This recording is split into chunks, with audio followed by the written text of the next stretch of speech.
नमस्कार, मैं हूं केवल तामंग और आप देख रहे हैं खबर समय सिक्किम। खबर समय की गाड़ी उत्तरी सिक्किम के बाद अब दक्षिण सिक्किम में आ चुकी है और दक्षिण सिक्किम में हम आए हैं बहुत ही खास जगह। ये है सिद्धेश्वर धाम या फिर जो फेमस है चार धाम के नाम से। और यहाँ पर हम देखने जा रहे हैं 108 फीट की बड़ी प्रतिमा शिव जी की जो हम देखेंगे और ये भव्य मंदिर, इसकी हम आपको दर्शन जरूर कराएंगे। तो खबर समय पहुँच चुका है नामची से थोड़ा ऊपर सिद्धेश्वर धाम में। अंदर की तरफ चलते हैं, आपको बताते हैं यहाँ पर टिकट्स, टाइमिंग क्या है, सारी जानकारी आपको देने की कोशिश करेंगे।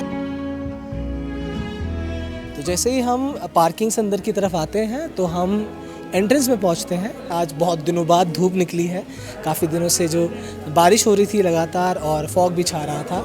और हम यहाँ देखते हैं तो बड़ा सा यहाँ पर मैप बना हुआ है इस पूरे एरिया का और क्या क्या है यहाँ पर। जो टूरिस्ट वगैरह होंगे, जो पर्यटक आएंगे, उन्हें थोड़ा सा ब्रीफ देने के लिए क्या क्या है। तो हम अभी यहाँ पर है रिसेप्शन में। इसके बाद फ़िलहाल हम एंट्री टिकट काउंटर की तरफ जा रहे हैं और हम यहाँ पर आपको जानकारी देना चाहेंगे कि अगर आप यहाँ पर आते हैं तो आपको एंट्री फ़ीस वगैरह कितनी लगने वाली है। तो जनरल विजिटर को यहाँ पर 50 रुपीज़ है, senior citizens, army personnel, posted in Sikkim 25 rupees है। 10 साल से नीचे आयु जिनकी है बच्चों की, उनको फ्री है। और लोकल्स जिनके बाद आईडी प्रूफ है यहाँ का, सिक्किम के जो निवासी हैं, सिक्किम के जो लोग हैं, उनकी फ्री है। तो हम यहाँ से जाने वाले हैं, हमारा रास्ता यहाँ से शुरू होने वाला है और बहुत ही ये भव्य मंदिर है। और सबसे मेन अट्रैक्शन जो है 108 फीट ऊंची जो शिव जी की प्रतिमा है, उसका हम दर्शन ज़रूर करेंगे, आपको भी दर्शन कराएंगे। और अंदर की तरफ चलते हैं।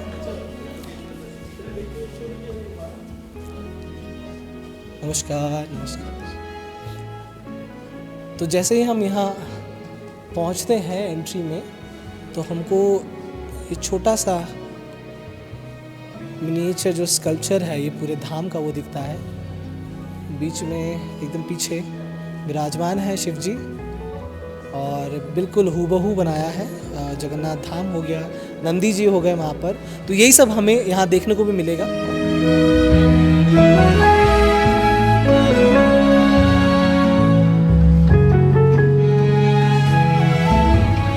जैसे कि सिक्किम जानते ही हैं बहुत ही खूबसूरत है और देख सकते हैं यहाँ पर ड्रोन उड़ाना मनाही है, उसमें ड्रोन उड़ाने में। अब क्योंकि ये मंदिर है और ये पूजा स्थल है तो हमें अपने जूते वहाँ पर जमा करने होंगे। और जैसे ही हम जहाँ पर जूते रखते हैं वहाँ उस तरफ पहुँचते हैं तो हमें दिखाई देता है ये दुकानों का हुजूम, जहाँ पर दुकान वगैरह है। और यहाँ पर हम अपने शूज़ उतारेंगे। तो शूज़ काउंटर में शूज़ जमा करने के बाद हम निकल पड़े हैं चार धाम की तरफ। हम सबसे पहले जाएंगे शिवद्वार और जितने भी चार धाम हैं सबसे पहले वो घूम लेते हैं। तो सिद्धेश्वर धाम में हम अंदर की तरफ जब आते हैं तो हम पहुंचते हैं नंदीश्वर धाम, नंदीश्वर द्वार, माफ़ कीजिएगा। उसके बाद हम जाएंगे चार धाम की यात्रा में।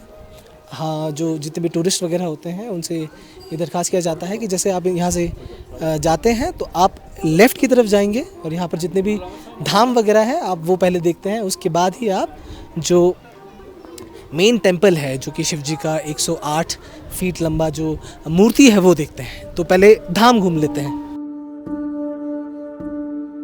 अंदर पहुंचने के बाद सबसे पहला धाम जो है बद्रीनाथ धाम, उसके हम दर्शन करेंगे। अंदर की तरफ चलते हैं और देखते हैं कि किस तरह से ये बनाया गया है। और जैसे ही हम अंदर प्रवेश करते हैं हमको दिखता है कि कितनी खूबसूरती से इसे बनाया गया है।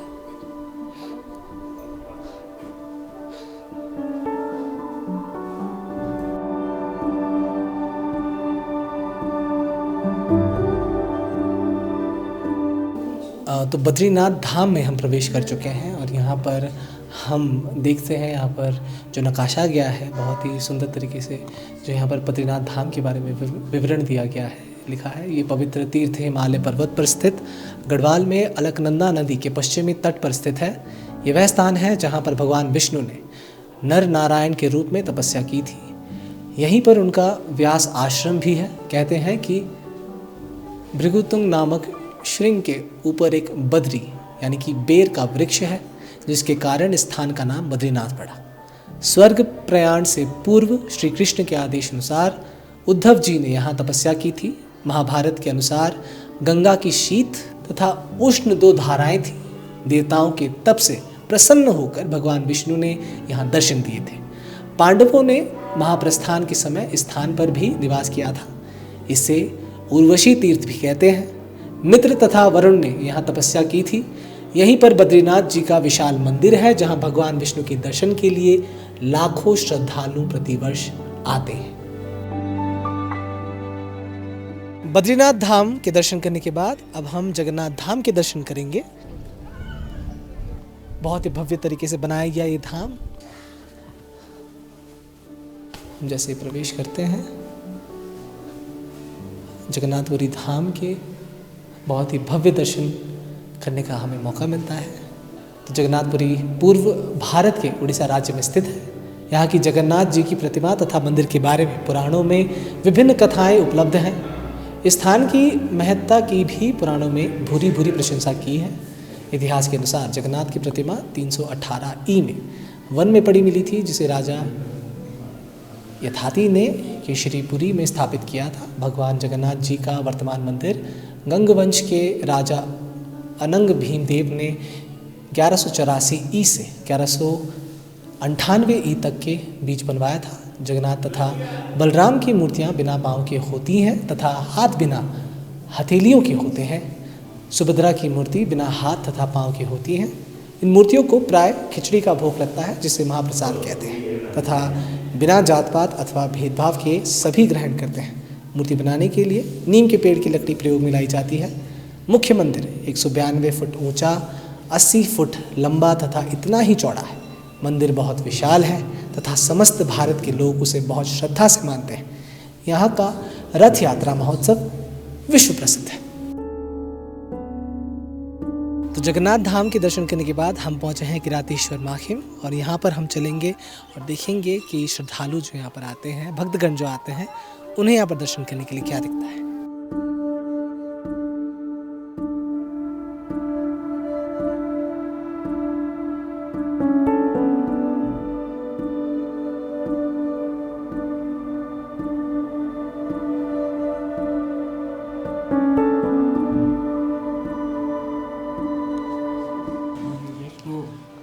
मान्यता चाहिँ हो 3वटा चोलाको माने चाहिँ महादेव पार्वती गणेश है। 3जना भएर चाहिँ मान्छे पशु प्राणी किरा फटेक्रा सबैको एकैचोटि उत्पत्ति गर्नुभएको। अनि प्राणी हाम्रो सबैको सन्तान, खाने बच्चे सत्ययुगमा बनाइदिएको चाहिँ खालि अन्न पानी फलफुल मात्रै हो। पशु प्राणी हामीले खानु हुँदैन। अब महादेवले पशु प्राणीको शरीरमा पोइजन पठाउनु भएको छ, अनि मासु मांस खानु हुँदैन। 20 वर्ष अगाडि यो भविष्यवाणी भएको छ मेरो पिताजीको मुखबाट हो। अझै मूल मन्दिर चाहिँ तल मूल बाटो गएर अलिकति उता गएर हेर्नुपर्छ, त्यहाँ छ। त्यहाँ चाहिँ सबै मूर्ति मेरो पिताजीले जमिनबाट कोठा निकालेको छ। 88 करोड 84 लाख देवदेवताको मूर्ति तल चाहिँ बढ्दै बढ्दै बढ्दै जाँदैछ। किरातश्वर महादेवको मन्दिर भनेको चाहिँ हामी सबैको सृष्टिकर्ता यो 3वटा चुलाको माने महादेव पार्वती गणेश। राई भाषामा भनिन्छ पारुहाङ, सुम्निमा सालुलिहाङ। 3जना भएर चाहिँ मान्छे पशु प्राणी किरा फटेक्रा सबैको एकैचोटि उत्पत्ति गर्नुभएको। अनि चाहिँ प्राणी हाम्रो सबैको सन्तान।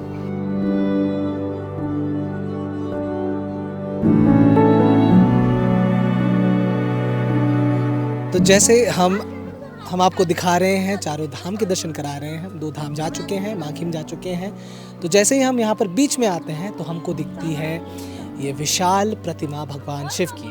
108 फीट ऊंची ये विशाल प्रतिमा पूरे नामची को देख रही है और बेहद ही विशाल, बेहद ही सुंदर। तो हम बढ़ चले हैं तीसरे धाम की ओर। ये है रामेश्वरम धाम, और यहाँ पर हम चारों धाम के दर्शन कर रहे हैं, और हम हमारे दर्शकों को भी चारों धाम के दर्शन करा रहे हैं। और हमारी जो सवारी है, हमारी जो गाड़ी है, अभी पहुँच चुकी है रामेश्वरम धाम में। और ये हूबहू इसकी जो नकल की गई है और बहुत ही सुंदर तरीके से बनाया गया है। रामेश्वरम धाम जो कि दक्षिण भारत में मौजूद है, उसका ही ये रूपांतरण है, और बहुत ही सुंदर तरीके से, भव्य तरीके से बनाया गया ये रामेश्वरम धाम।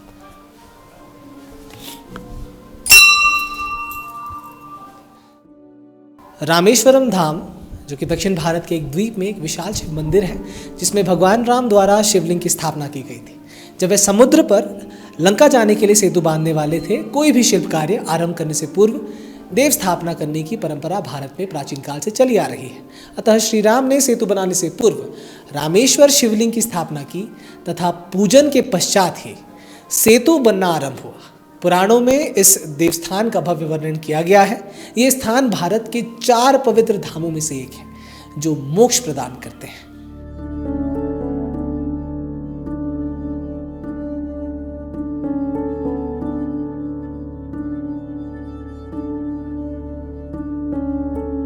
तो रामेश्वरम धाम के दर्शन करने के बाद हम 3 धाम जा चुके हैं। अब हमारा चौथा और आखिरी धाम जो है द्वारिका धाम, हम उस तरफ प्रस्थान कर रहे हैं। उसके बाद हम जाएंगे जो मेन टेम्पल है, जहाँ पर शिव जी की जो भव्य प्रतिमा है 108 फीट ऊंची भगवान शिव की, वहाँ पर हम दर्शन करने वाले हैं। लेकिन उससे पहले हम पहुँचे हैं द्वारिका धाम।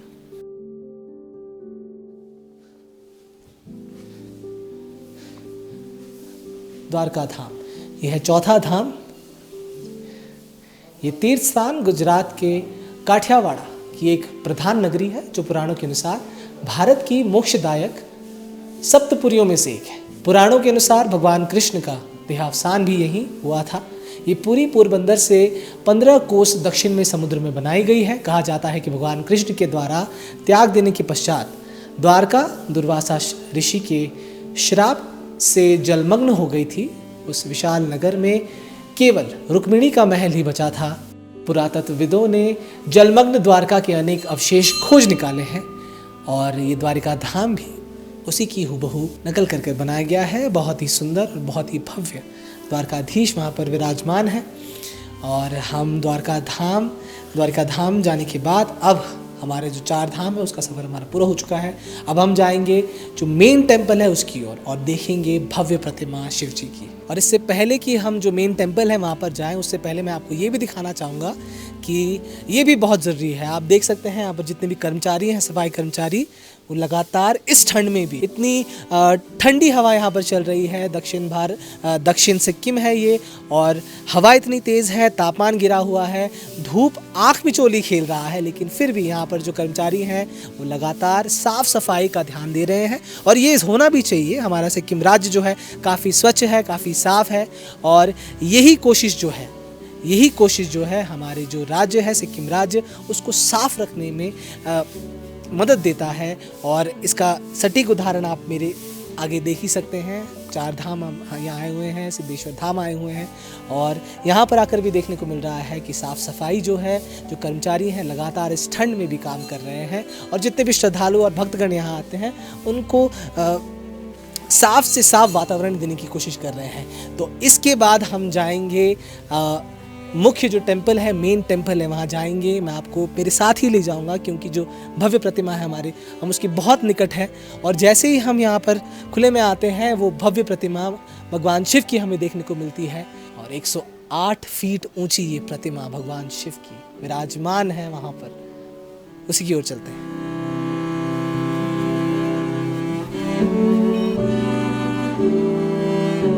भगवान शिव की जो ये प्रतिमा है, ये 12 ज्योतिर्लिंग से घिरी हुई है। जैसे ही हम भगवान शिव के इस 108 फीट ऊंचे प्रतिमा की ओर प्रस्थान करते हैं, हमें दिखते हैं नंदी जी जो प्रवेश द्वार पर ही हैं। महादेव की ये 108 फीट ऊंची प्रतिमा जो पूरे नामची को देख रही है, इतने भव्य तरीके से बनाया गया है और इतने अच्छे से इसका रखरखाव किया गया है। हम सीढ़ी चढ़ते हैं और पहुंच जाते हैं हमारे प्यारे महादेव के पास।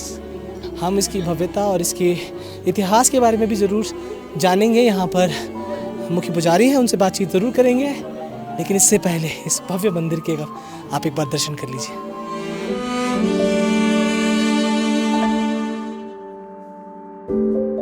तो भगवान शिव की प्रतिमा जो 108 फीट ऊंची है, उसके नीचे ही है शिव मंदिर।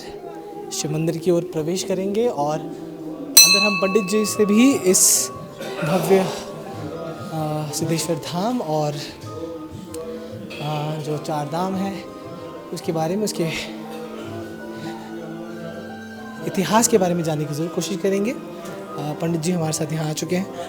पंडित जी क्या नाम होगा? मेरा सुजन पंडित जी। इसके बारे में कुछ बताना चाहेंगे, चार धाम से देशों? नमस्कार, हरिओम, जय श्री राम, ओम नमः शिवाय। ये सिक्किम के दक्षिण सिक्किम नाम्ची सिद्धेश्वर चार धाम इसको नाम रखा गया है।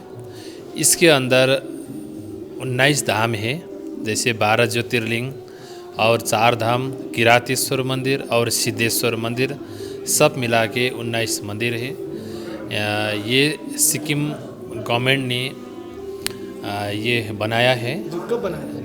ये 2011 से स्टार्ट है, 2011 से स्टार्ट है और सब लोगों के लिए दर्शन के लिए बनाया है।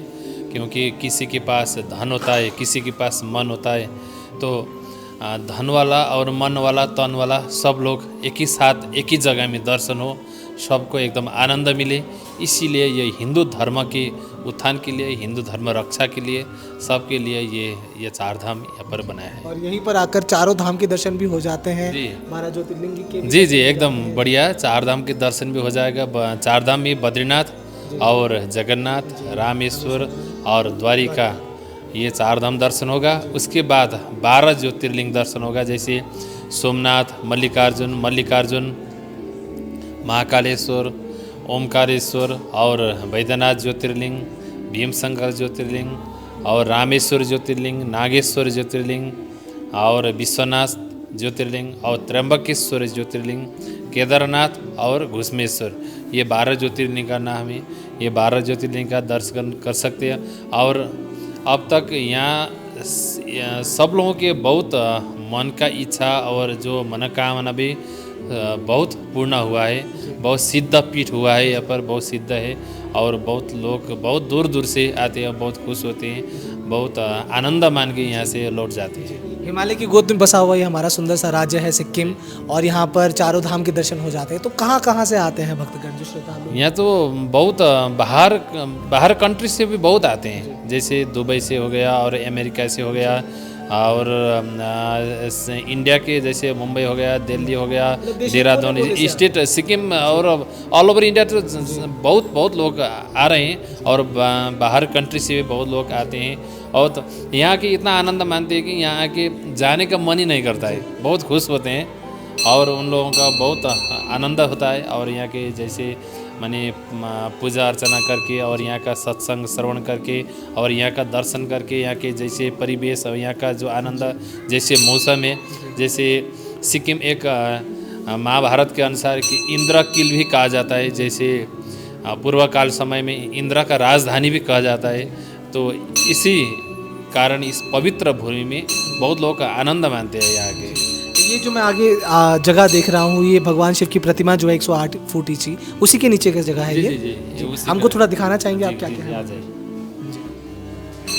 तो अभी हम जो 108 फुट ऊंची जो भगवान शिव की प्रतिमा है, विशालकाय प्रतिमा जो विराजमान है यहाँ पर, उसके बिल्कुल नीचे खड़े हैं और अंदर हम पंडित जी से बात कर रहे हैं। पंडित जी क्या क्या है यहाँ पर, थोड़ा हमारे दर्शकों को बता दीजिए। इसमें जो आपने जो देखा, इसके ऊपर में 108 फीट लंबाई ऊंचाई में भोले बाबा का प्रतिमा स्थापित है। और यहाँ के जो माने जो प्रार्थना कक्ष है, इसके अंदर शिव महापुराण सब कथा लिखा हुआ है चारों तरफ और चारों तरफ। और इधर से ये सब इधर से दिखते जाएंगे, ये शिव महापुराण का जो नीचे कथा लिखा है और ऊपर से जैसे कथा है वैसे अभिनय ऊपर दिखा गया है इसमें। जैसे शिवजी का विवाह कैसे होता है और शिवजी का विवाह के साथ साथ में और भोले बाबा का संतान हो गए और शिव पार्वती का संतान और कार्तिकेय गणेश जी हो गए और इधर हो गए ब्रह्मा विष्णु प्रजापति। जैसे सृष्टि काल जो भी है ना, सब यहाँ पर ऊपर दिखाया है।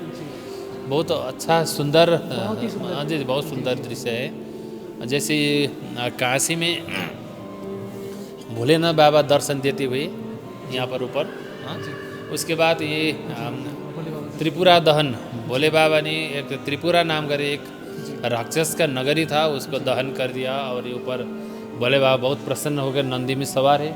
और इधर भोले बाबा जुआ खेल रहे हैं, और जैसे शादी में जैसे वो खेलते हैं वैसे ही अपना शादी का जो रमझम दिखा रहे हैं। इधर चले और यहाँ और भोले बाबा वन जंगल में जब विहार करते जाते थे, हाँ जी, राम से मिलन हो गया। हाँ, उसके बाद फिर इधर शिव जी ने पार्वती का दर्शन देते हुए और आगे है बहुत उधर, वहाँ पे भोले बाबा और विष्णु भगवान जल क्रीड़ा करते हुए जल क्रीड़ा कर रहे हैं। उसके बाद में जब पृथ्वी में बहुत माने पाप का बहुत बोझ हो गया, उसके बाद कैसे उद्धार हो जाए, इसलिए भगीरथ राजा ने शिवजी को तपस्या करके गंगा का अवतरण किया पृथ्वी में। हाँ, गंगा का ये जो दृश्य ऊपर दिखा है और जी अवतरण के है। और ये गणेश जी का माता जी पार्वती के साथ में है। और इसी में एक कथा है, छोटा सा मैं बताऊंगा आपको। हाँ, विष्णु भगवान ने भोले बाबा को पुष्प अर्पण कर रहे थे। पुष्प अर्पण करते करते अंत में 1008 किसी भी तरह हो नहीं पाया, खाली 1007 ही हो जाता था। तो क्या करें, तो लास्ट में विष्णु भगवान ने अपना एक नेत्र निकाल के भोले बाबा को अर्पण कर दिया। तो भोले बाबा बहुत खुश होके धारण कर लिया और भोले बाबा का नाम पड़ गया त्रिनेत्र। ये और ये पशुपत अस्त्र, किरातेश्वर महादेव ने अर्जुन को पशुपत अस्त्र दिया। हाँ, तो ये समुद्र मंथन के समय विष निकला सबसे पहले, तो शिवजी ने पान कर लिया और हाँ जी और संसार को बहुत मानी रक्षा किया। और ये पार्वती माता तपस्या कर रही है ये ऊपर। हाँ, इधर भोले बाबा ने कामदेव को भस्म कर दिया। उसके बाद फिर सती देवी का जब वहाँ पर देह त्याग हुआ था, तो पार्वती ने फिर मानी जन्म लेकर शिवजी को पूजा अर्चना करके तपस्या करके फिर शिवजी को प्राप्त कर लिया। इसी तरह ये सब शिव पुराण के अंतर्गत यहाँ पर कथा के साथ साथ में ये अभिनय सब जब दिखाया है। भोले बाबा के शिव पुराण की पूरी कहानी यहाँ पर रची गई है, इतना सुंदर सा बना है। जी और बहुत बढ़िया यहाँ पर, और बहुत सुंदर जगह है। प्रवेश द्वार में ही हम शिवलिंग भी देख सकते हैं। यहाँ शिव परिवार है और यहाँ पर सुबह दिन में मिनिमम 100 लीटर से ज़्यादा भोले बाबा का अभिषेक होता है। मिनिमम 100 लीटर से ज़्यादा दूध से अभिषेक होता है जी। 2 केजी से ज़्यादा घी चढ़ता है, 2 केजी माने 10-15 केजी से ज़्यादा तो यहाँ दही चढ़ता है। अब प्रतिदिन सुबह से लेकर शाम तक यहाँ अभिषेक होता है और शाम को बहुत बड़ा आरती होता है। जैसे गंगा में महाआरती होता है, जैसे सिद्धेश्वर महाआरती यहाँ होता है। जैसे गंगा में बड़ा आरती होता है, वैसे यहाँ भी सिक्किम में भी यहाँ पे सिद्धेश्वर महाआरती होता है, बहुत बड़ा होता है। बहुत दर्शन करने के लिए बहुत भक्तजन, बहुत भीड़ लगता है, बहुत अच्छा है, बहुत आनंद होता है। ऐसा ही है यहाँ पर। हमें भी आपसे बात करके बहुत अच्छा लगा पंडित जी, और आपने इतनी ज्ञान की चीज़ें बताई हैं। मेरे ख्याल से जितने भी यहाँ पर भक्तगण जो आते हैं, क्योंकि हमें तो बहुत अच्छा लगा है। हमने जब शिव पुराण अंदर देखी, पूरी वहाँ पर गुथी हुई है, लिखा भी गया है उसको, वहाँ पर उसका चित्र विवरण भी किया गया है, और बहुत ही सुंदर यहाँ पर जितने भी भक्तगण आते हैं उन्हें एक शिव पुराण के एक दर्शन भी हो जाते हैं। और भगवान शिव की जो 108 फीट ऊँची प्रतिमा जो यहाँ पर विराजमान है, ठीक उसके नीचे बैठकर आप शिव पुराण पढ़ सकते हैं। इससे भव्य चीज कोई हो नहीं सकती है। बेहद शुक्रिया हमसे बात करने के लिए जी। बहुत धन्यवाद आपको। हरिओम। तो सिद्धेश्वर धाम के ऑफिस इंचार्ज सुभाष जी हमारे साथ मौजूद हैं। इनसे भी हम ये सिद्धेश्वर चार धाम के बारे में थोड़ी जानकारी लेने की कोशिश करेंगे। आपका तो सबसे पहले बहुत बहुत स्वागत है खबर समय में। और आज हम यहाँ चार धाम के दर्शन करने आए हैं। हम वैसे पूरे सिक्किम भ्रमण में हैं और यहाँ पर आके काफ़ी अच्छा लगा। हमने बहुत सारी चीज़ों के बारे में जानकारी मिली है। इस सीज़न में भी मैं जानना चाहूँगा, काफ़ी ठंड है, मेरे ख्याल से ये पीक सीज़न तो नहीं है, लेकिन फिर भी इतने पर्यटक यहाँ पर आए हुए हैं, इसका मतलब क्या कारण हो सकता है इस बार भी इतने लोग आए हैं? एक्चुअली हमारा अभी तो ये सीज़न नहीं है, मार्च अप्रैल मई और जून तक होगा, लेकिन इस बार ज़्यादा तो नहीं है, इतना ज़्यादा तो नहीं है, फिर भी लोग आ रहे हैं। एक्चुअली में यहाँ का मेन कारण क्या है कि जब हमारा वो छंगू इस सिक्किम में, वहाँ जब भी बर्न होता है उसी टाइम सारा टूरिस्ट लोग यहाँ आते हैं। तो कैसा लगता है यहाँ पर चार धाम में काम करना इतने अच्छे माहौल में? ठीक है, मैं शुरू से ही अभी तक कर रहा हूँ, तो मेरा एक्सपीरियंस मैं अभी 13 इयर्स हो गया शायद। जी, मैं शुरू से काम कर रहा हूँ। अभी तक तो एक्सपीरियंस ऐसे अच्छे है, क्योंकि मंदिर है, मंदिर में ऐसे भी लोग काम करने आने अच्छी लगते, तो मुझे तो बहुत अच्छी लग रहा है। साथ ही साथ मैं इसकी भी सराहना करना चाहूँगा, जिस तरह से हम जानते हैं सिक्किम जो है काफ़ी स्वच्छ हमारा राज्य है और इसका भी बखूबी ध्यान रखा गया है। पर मैं देख रहा था अभी जब हम ऊपर गए थे तो जितने भी सफाई कर्मचारी हैं बराबर साफ़ सफाई का ध्यान रख रहे थे, और ये भी देखा कि टूरिस्ट वगैरह भी ज़्यादा गंदगी नहीं करते हैं और काफ़ी अच्छे तरीके से यहाँ पर मंदिर में हम लोग ने ये बहुत सारा जगह बोर्ड लगाया हुआ है कि यहाँ गंदगी करने का मना है, और हम लोग बार बार अनाउंसमेंट भी करता था। अनाउंसमेंट के थ्रू से भी हम पब्लिक का अवेयर करते हैं कि यहाँ मंदिर में क्या क्या प्रबंध है और कैसे चलते हैं, है ना, कौन सारा एरिया या कहाँ रिस्ट्रिक्शन है, वो हम अनाउंसमेंट के तरफ से भी देता है, और बहुत सारा होर्डिंग भी लगाया हुआ है, इसलिए शायद वो लोग इसमें कॉन्शियस होगा। तमाम दर्शक हमको देख रहे हैं जो अभी तक नहीं आए हैं, उन्हें क्या संदेश देना चाहेंगे, या फिर जो आ चुके हैं उन्हें वापस बुलाने के क्या संदेश देना चाहेंगे? मैं तो यही बोलूँगा, ये चारों धाम और 12 ज्योतिर्लिंग जो हमारा भारत में हुआ है और सभी का रेप्लिका यहाँ बनाया हुआ है, और जो कोई भी एक ही साथ इस तरह दर्शन शायद नहीं कर पाएंगे, और जिसको भी सारा चार धाम और ये 12 ज्योतिर्लिंग का दर्शन नहीं हुआ तो एक बार यहाँ आइए और दर्शन करके, है ना, अपना मनोकामना जितना भी है पूरा करके जाइए। उन सभी को मेरे तरफ से मैं वहाँ लोग का वेलकम या स्वागत करना चाहती हूँ। तो हमारे साथ सिद्धेश्वर चार धाम के सीनियर सुपरवाइज़र कम कोऑर्डिनेटर डमर कुमार सुब्बा जी मौजूद हैं। हम इनसे जानना चाहेंगे, पहली बात तो ये कि स्वच्छ राज्य में इतना सुंदर सा ये विशालकाय जो चार धाम बनाया है, इसकी स्वच्छता ये कैसे रखते हैं, ये भी जानने की कोशिश करेंगे। जी, सबसे पहले आपको धन्यवाद जी। ये कि हमारा जो धाम का जो ट्रस्ट है, उनके अध्यक्ष चेयरपर्सन इस स्टेट का सम्माननीय मुख्यमंत्री साहब है, उनके दिशा निर्देशन पर ही ये सब सारा काम चलता है। और हमारा जो सब कमेटी का चेयरमैन यहाँ का DMM है, वो सब यहाँ का देख रेख करती है, और मतलब किसी भी चीज़ हमें सहयोग चाहिए तो सेम साहब और हमारा सब कमेटी का चेयरमैन मैम वो सब हमें सहयोग देती है। और यहाँ हमारा कुल मिला के 72 स्टाफ है, वो सभी पंडित, सिक्योरिटी स्टाफ और गार्डन में काम करने वाले और साफ सफाई करने वाले, वो अपने अपने दिनचर्या सुबह से अपने अपने खुद जिम्मेदारी लेके कवर करते हैं। और इसी तरह से सब मिलजुल के हम अपने धाम को स्वच्छ रखने में कामयाब रहते हैं। जो ओल्ड एज होता है वो लोग तो, लेकिन हम ओल्ड एज जो होते हैं सीनियर सिटीजन, उनके लिए भी प्रावधान है। हम उनको जूते पहन के जाने भी देते हैं और मंदिर के बाहर उतरने के बोलते हैं। जो चल नहीं सके ये वो करते हैं, और किसी कोई बीमारी हो, कोई चलने फिरने की किसी दिक्कत हो तो उनको हम गाड़ी पास देते हैं। गाड़ी पास लेके वो हम हवन कुंड है वहाँ पर, हवन कुंड के सामने गाड़ी उतार के जूते चप्पल में उतर के और वहाँ के दर्शन वर्शन करा के फिर वही से लाते हैं। मतलब कोई भी खाली हाथ नहीं जाएगा, सबके सब दर्शन करके ही जाएंगे। तो बेहद सराहनीय काम कर रहे हैं डमर कुमार जी, और बेहद शुक्रिया हमें इसके बारे में थोड़ी जानकारी भी देने के लिए, और बेहद शुक्रिया हमारे दर्शकों से भी बात करने के लिए। जो दर्शक देख रहे हैं जो अभी तक नहीं आए हैं या फिर जो आज आके जा चुके हैं और प्लान कर रहे हैं आने का, उनको क्या बोलना चाहेंगे? हम क्या बोलेंगे कि जो हमारा धाम है, धाम ही नहीं बल्कि हमारा सारा सिक्किम ही मतलब ऐसा ही है। जहाँ पर जाएगा, मतलब हम यहाँ जो सिद्धेश्वर धाम पे हम काम कर रहे हैं, मतलब हमारा जगह खाली साफ है, हम नहीं बोलेंगे। सांडुपसी जाइए आप, वहाँ बुद्ध पार्क जाइए, जहाँ भी जाइए और सब साफ मिलेगा, क्योंकि हमारा सम्माननीय मुख्यमंत्री साहब का दिल ही साफ है, इसलिए। तो खबर समय सिक्किम की टीम अभी मौजूद थी सिद्धेश्वर चार धाम में, जहां पर हमने आपको भगवान शिव की 108 फीट ऊंची जो विशाल प्रतिमा है उसके दर्शन कराए, साथ ही हमने आपको चार धाम के दर्शन कराए। और हम अभी मौजूद हैं दक्षिण सिक्किम में, और जितने भी पर्यटक सिक्किम घूमने आते हैं उनकी जो आइटनरी होती है उसमें टॉप लिस्ट में कहीं ना कहीं चार धाम भी होता है।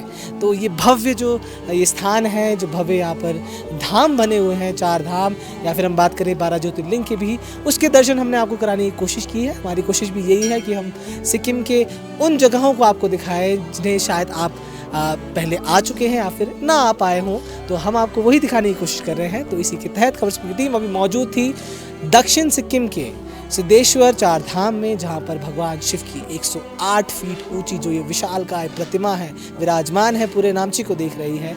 इसे ही हमने आपको इसके ही दर्शन दिखाने की कोशिश की थी। तो यूँ ही हमारे साथ बने रहें और हमें प्यार देते रहें, खबर समय को प्यार देते रहें, खबर समय सिक्किम को प्यार देते रहें और हमारे साथ बने रहें हर समय खबर समय। धन्यवाद।